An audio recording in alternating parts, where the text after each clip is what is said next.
As Gregor Samsa awoke one morning from uneasy dreams, he found himself transformed in his bed into a giant insect.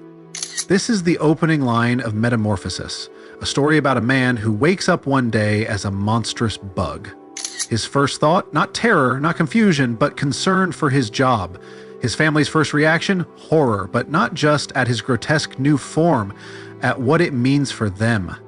Gregor, once the backbone of his household, is now useless, and slowly, the people who once loved him, his mother, his father, his sister, turn against him. But here's the real question. Why? Gregor didn't change on the inside. He still loves his family, he still wants to help them, still thinks and feels like a human being, but the moment he is no longer able to serve his role, he is no longer considered human at all. This isn't just a bizarre story about a man turning into a bug, it's a chilling lesson about human nature, about how good people can become cruel the moment you stop being useful to them. And that's what we're breaking down today, why you can't trust good people, why their kindness has limits, and how Metamorphosis exposes the dark truth about human relationships. 1. The illusion of goodness. We like to believe that people are good, that kindness, love, and loyalty are traits people carry with them no matter what. But Kafka's Metamorphosis forces us to confront an uncomfortable truth. Goodness is often circumstantial. Gregor's family loved him, or at least they seemed to. He worked tirelessly as a traveling salesman, supporting them financially and putting their needs above his own. His father didn't have to work. His sister had dreams of becoming a musician. His mother lived comfortably. As long as Gregor provided, he was valued.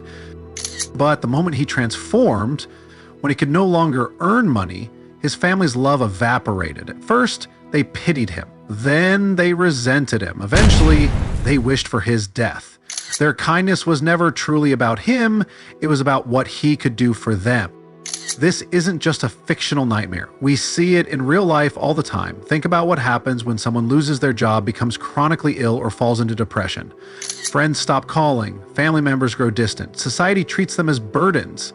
People justify their abandonment with excuses like, I just can't handle their negativity, or they need to help themselves first. But the truth is, most people's kindness has a cost. And when you can't pay that cost anymore, whether through emotional support, financial stability, or social status, you realize just how fragile goodness really is. 2. Fear turns love into hatred. So why does this happen? Why does someone go from being loved to being resented? The answer is fear. Sigmund Freud described a psychological phenomenon where fear, when it can't be escaped, often turns into anger and aggression. We see this play out in Metamorphosis with Gregor's father. At first, he is horrified by Gregor's transformation, but over time, that horror turns into violence. Take the apple incident, one of the most brutal moments in the novel. Gregor's father, unable to cope with the situation, physically attacks Gregor, throwing apples at him with such force that one becomes lodged in his back, slowly rotting into his exoskeleton. But here's the key. Gregor's father isn't just angry at Gregor's appearance, he's angry at what Gregor represents. Gregor's transformation means the family has lost their provider. They are now vulnerable, unstable, forced to work for themselves. His father's rage is the product of fear. Fear of change, fear of struggle, fear of losing everything they relied on. And instead of confronting that fear, he lashes out. This is not just fiction, it's how society reacts to people who no longer fit. We fear the homeless, so we dehumanize them, calling them lazy instead of addressing systemic problems. We fear the sick and disabled, so we push them to the margins, treating them as burdens. We fear outsiders, so we make them scapegoats, blaming them for our own economic or social fears. Fear is stronger than morality, and when fear takes hold, even the kindest people can become cruel. 3. The burden of societal roles. Gregor Samsa wasn't just a son or a brother, he was the provider. His value in the family was tied to his ability to work, to bring in money, to hold everything together. His parents didn't have to worry about employment. His sister, Greta, had dreams of becoming a musician. And as long as Gregor carried the burden of responsibility, they all loved him for it. But the moment he became useless to them, that love faded. His father, who once depended on him, grew resentful. His mother, who once doted on him, became distant. And perhaps the most painful betrayal of all came from Greta, his beloved sister, the only one who showed him kindness at the beginning. At first, she brings him food. She advocates for him, trying to make his life in his new form as comfortable as possible. But as time passes, resentment creeps in. Caring for Gregor becomes an inconvenience. His presence in the home makes it harder for her to move forward, to pursue her own life. And so, in a chilling moment, she tells their parents, "We must get rid of it." She doesn't say him, she doesn't say Gregor, she calls him it, a burden to be removed.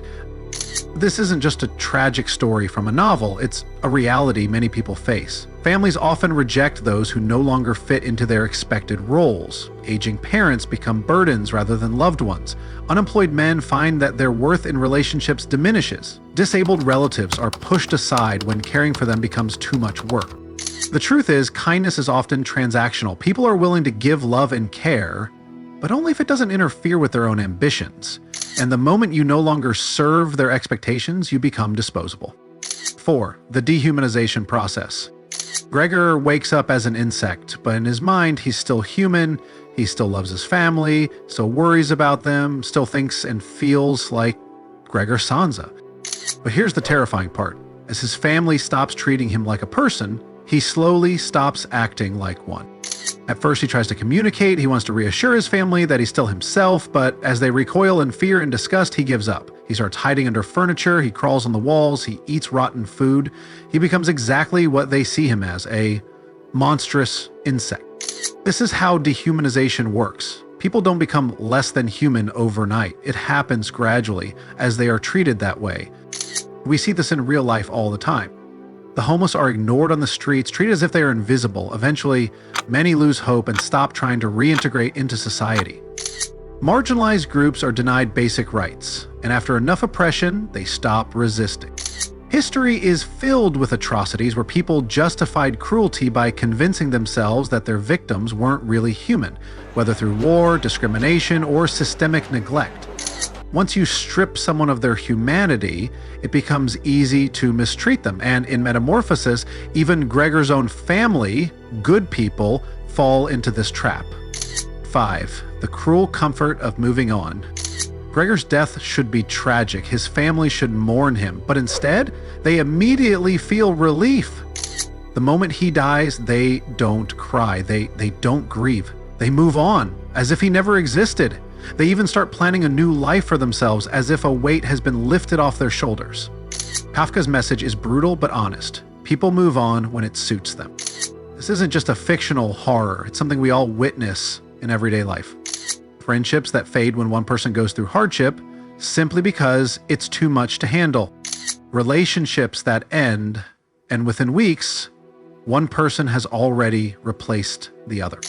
Families that push away members struggling with illness, addiction, or depression because it's easier than dealing with their pain. Gregor dedicated his entire life to his family, and in the end, he was nothing more than a temporary inconvenience that needed to be erased. Can you really trust good people? So, what does Metamorphosis teach us about human nature? It shows us that goodness is conditional. People are moral when it's easy. People are kind when it's convenient. But under pressure, when faced with fear, hardship, or inconvenience, even the good can become cruel. The next time you think someone will stand by you no matter what, ask yourself, is their kindness based on who I am or what I can do for them? Because if Gregor's own family could abandon him, who in your life might do the same to you?